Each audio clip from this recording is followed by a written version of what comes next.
In addition to time battle and stock battle, stamina battle is now treated as one of the standard Smash modes. There's a different feeling of intensity in these battles.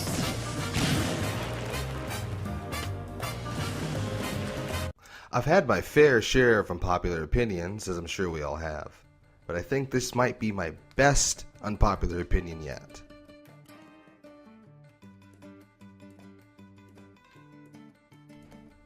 This is the opinion that in Smash Ultimate we should switch from playing stock and percent and timer to stamina and stock and timer. And in this video I'm going to quickly explain some of the pros of this new system and some of the cons. Because I'm not just going to talk about the advantages of this new system. I am foreseeing some potential disadvantages to this new system. So without further ado, let's get right into it.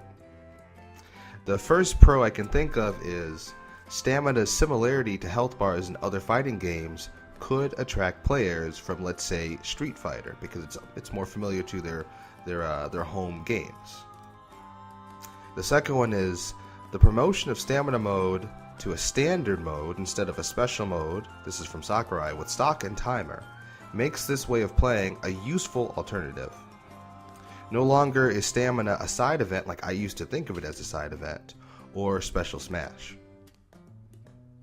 Next, giving different health, different characters can be used to increase the viability for the whole cast, which can attract new players who come to the community knowing that the whole cast is balanced out by stamina. So if you like to play Pichu, but Pichu is garbage in Ultimate, well, Pichu will have high stamina, and this is going to incentivize fans of Pichu, or whatever franchise they come from, to play the game. And this isn't an insult to player skill. Look at Pokemon.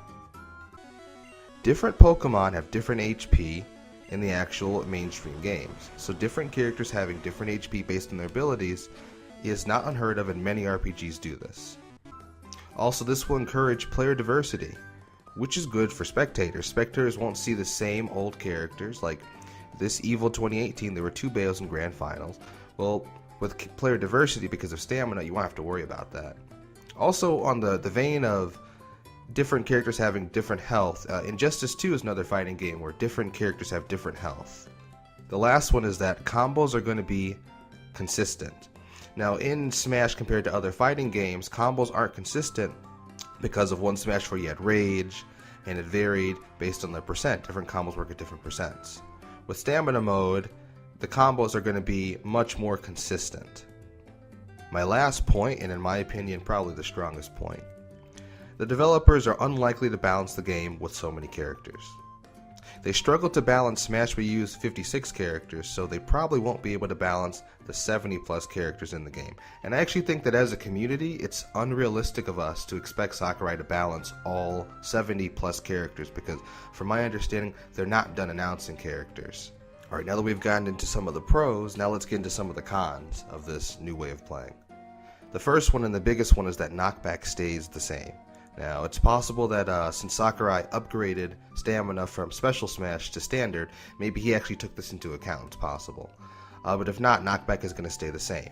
Now, a solution to this is we could change the knockback ratio to compensate. That way we can prevent infinites on, let's say, the heavier characters. But this is just something worth noting that we're going to have to address if we do decide we want to try stamina with stocks and timer. The second one is this new stamina style assumes we've already figured out who's good and who's bad, so as to give them different stamina.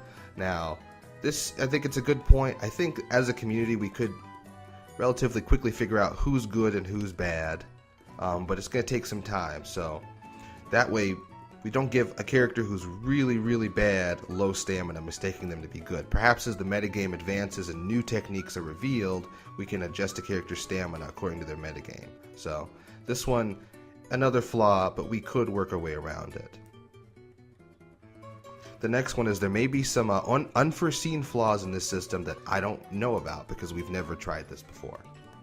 I know the flaws of percent and stock with so many characters because I can look at the previous game, Smash 4 for example, with a huge roster and seeing how the percent and stock way we played the game didn't benefit a lot of characters, and so they weren't good.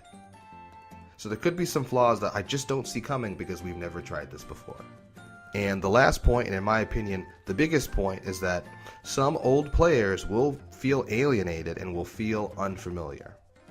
If you look at Smash 4, there's a reason why Bayonetta was never officially banned. There's a reason why Double Cloud was never officially banned. And there's a reason why custom Miis were never officially legal.